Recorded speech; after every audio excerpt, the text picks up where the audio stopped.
High, আমি ঈশিতা। বাবার দেওয়া নাম ঈশিতা চক্রবর্তী। ও থরি ভুল, ঈশিতা ভট্টাচার্য। বিয়ের পর ভট্টাচার্য।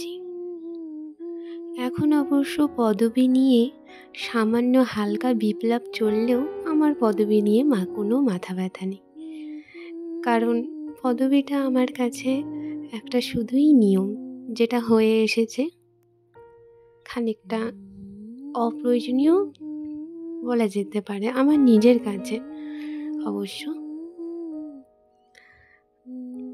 আজকে আমার এটা প্রথম ব্লগ এই চ্যানেলটি। একটা নতুন দিনের শুরু। তোমরা সবাই কেমন আছো? আমার ওপারের দর্শকেরা এখন তো নেই বললেই চলে, তবু যে কজনই থাকো না কেন, সবাই ভালো আছো তো? তোমরা যেন সবাই খুব ভালো থেকো। আর আমিও আমার সংসার নিয়ে বেশ ভালোই আছি।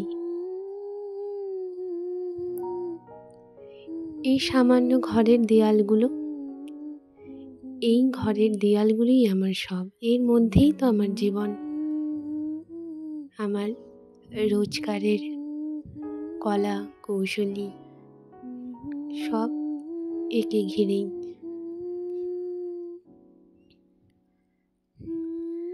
আমাদের বাড়িতে, আমার বিয়ের আগে আমাদের বাড়িতে না অনেক বড় জায়গা ছিল, খোলা উঠোন ছিল, বড় ছাদ ছিল, পাড়ার লোকেরা ছিল। গ্রামের মেয়ে আমি। শহরে বিয়ে হয়েছে, কিন্তু সেই গ্রামখানাকে খুবই মিস করি, নিজের বাড়িটাকে মিস করি। সেই যে কোলাহল, সেই যে মানুষের যাওয়া আসা, কথোপকথন, কিছুই আর নেই। শুধু আছে আমার এই ঘরটা আর আমার সংসার।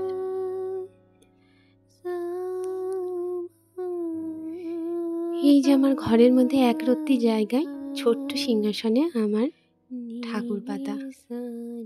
শিব ঠাকুরকে চান করানোর পর জলটা আমি গাছের গোড়ায় দিই। শুনেছি এতে নাকি বাইরের অঘটন দোষ কাটে।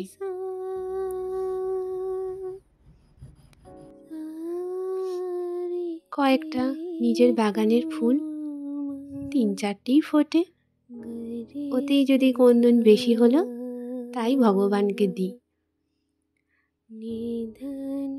আমার গোলাপি নয়নতারা। নিজে চারা তুলে এনে বসিয়েছিলাম।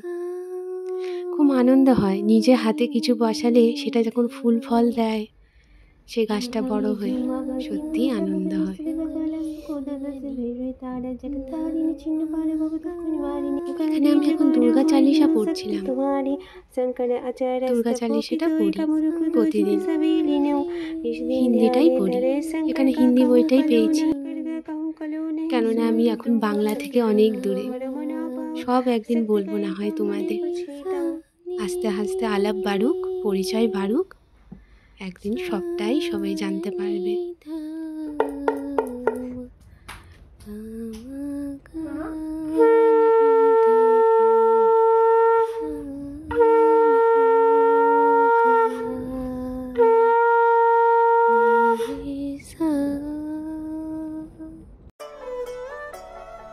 এই যে ঠাকুর মাকুর দিয়ে চলে এসেছি ছেলেকে খাওয়াতে।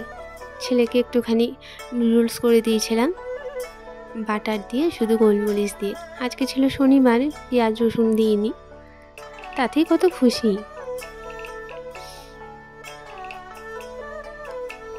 চুলটা শার্ট করানোর সময় সেই যে জড়িয়ে রেখেছিলাম, খোলা হয়নি। এখন খুলে একটু ছেড়ে দেবো, তাহলে শুকিয়ে যাবে। আমি জানি প্রথম হয়তো আমার দিক থেকে অনেক ভুলভ্রান্তি থাকবে, হয়তো অনেক ভুলচুক হবে। খুবই আনাড়ি আমি। তোমরা যদি আমাকে কমপ্লিমেন্ট দাও, যারাই দেখো না কেন, যদি ভালো মন্দ যাই কমপ্লিমেন্ট দাও না কেন, আমি বুঝতে পারবো যে আমি কোথায় ঠিক কোথায় ভুল। সেটা আমার কাছে খুবই গুরুত্বপূর্ণ। তোমাদের কাছে এই একটা অনুরোধ, যারাই আমার এই ভিডিওখানি দেখছো, তারা ভালো মন্দ কিছু একটা কমপ্লিমেন্ট আমাকে দিও, আমার তাতে খুব উপকার হবে। স্নান করার পর ঠাকুর দিয়ে এসে দুধ চা খেতে কিন্তু আমার খুব ভালো লাগে। সারাদিন যেমন তেমন এই সময়টা দুধ চা খেতে আমার খুব ভালো লাগে। আর এই যে এই বিস্কুট, মানে বিস্কুটই বলছি, এগুলোকে না আমাদের ওখানে যখন পাওয়া যেত চায়ের দোকানে, আমরা প্যাটিস কিংবা পেপসি কেউ বলতো, ওই ধরনেরই একটা খাস্তা বেকারি বিস্কুট। তো এইটা আমার বর আমাকে এনে দিয়েছে। জানে এটা আমি চায়ে চুবিয়ে খেতে খুব ভালোবাসি। জানি খুবই এটা আনহেলদি, কিন্তু তবুও ভালো লাগে। কিছু কিছু জিনিস স্বাস্থ্যসম্মত না জেনেও কিন্তু খুব এত ভালো লাগা জড়িয়ে থাকে, তো সেগুলোকে এড়ানো যায় না। এই চাটা নিয়ে এখানতে ছেলেকে খেলতে দিয়ে দিয়েছি, ওকে খাইয়ে দিয়েছি, তো আমি একটু নিশ্চিন্ত। এবার আমার একটুখানি বসে চা খাওয়ার সময়। এই সময়টা না মায়ের কথা মনে পড়ে খুব। মা যখন বাড়িতে আমাদেরকে স্কুলে টুলে পাঠিয়ে ঠিক এই সময়টা চাটা এরকম নিয়ে বসতো, আমার মা খবরের কাগজ পড়তো। খবরের কাগজ পড়তো, পাড়ার অনেক সেই সময় পিসিরা আসতো, ঠাকুমারা আসতো, কী গো কী করছো, কেমন আছো, কী করছো, সারাদিন কি রান্না করলে, সেই নানা গল্প। কিন্তু আমার তো সেসবের বালাই নেই। সেই যে ঘরের দরজাটা বন্ধ করে দিলাম একবার সকালবেলায় খুলে, হয়তো কুরিয়ার কিংবা পার্সেল কিছু না এলে আর হয়তো দরজাটা খোলাই হয় না। কে আর আসবে, আমার একার জীবন। তাই তোমাদের হাক পেরেছি, তোমরা একটু আমার সাথে আমার বন্ধু হয়ে যাও, চলে এসো আমার পরিবারে, আমার সদস্য হতে, আমার এই ইউটিউবের পরিবারে। যদি আমি তোমাদের মন জয় করতে পারি, তো যদি কোনো ভালো লাগা দিতে পারি, তো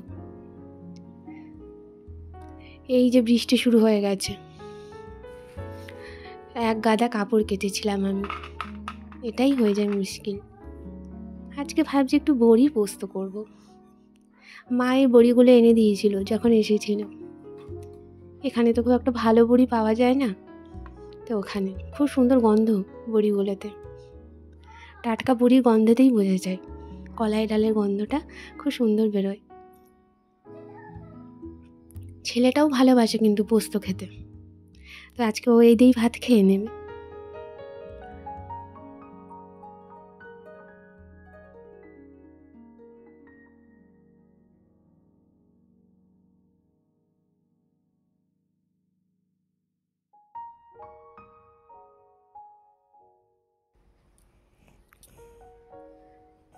ছেলেটাকে ঘুম পাড়িয়ে দিয়ে এবার যে বাকি যে সময়টুকুনি বাঁচে, সেইটুকু আমি আমার নিজের মতো করে কাটাই।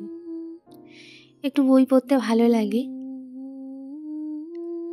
যেহেতু বাংলাটাকে খুব ভালোবাসি, বাংলার আভাসটা তো এখানে পাই না, তাই যখনই ইচ্ছা হয় একটুখানি বাংলা বই পড়ি।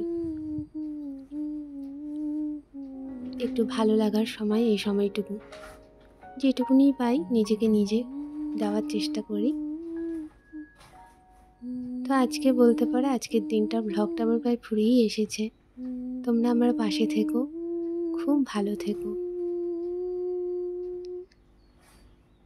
তোমাদেরকে আগামী দিনের অনেক শুভেচ্ছা, অভিনন্দন।